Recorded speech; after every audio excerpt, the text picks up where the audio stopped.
Bütün sabahlarımı alır mısın? Benimle evlenir misin? Hı?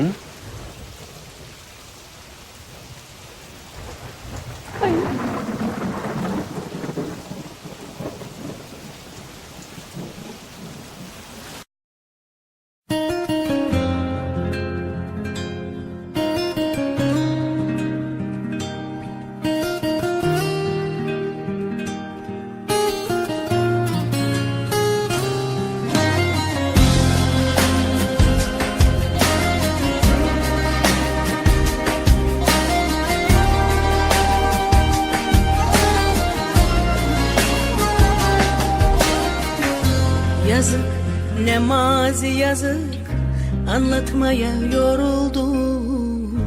Sen benden vazgeçince ben o günde vuruldum. Yazık günah ben oysa kardelen gibi, acıyla boy veren gibi.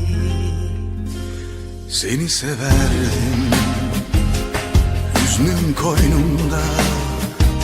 Seni severdim, hem uyanık hem uykumda.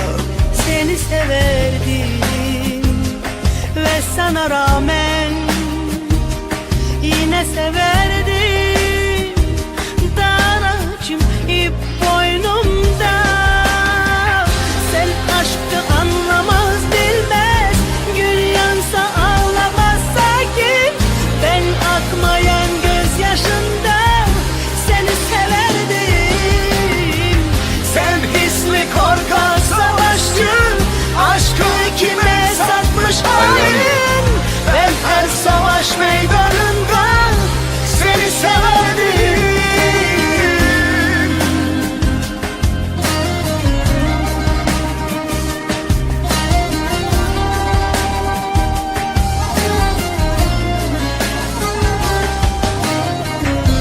Yazık ah mazi yazık, bir yalnızlık bir vurgun.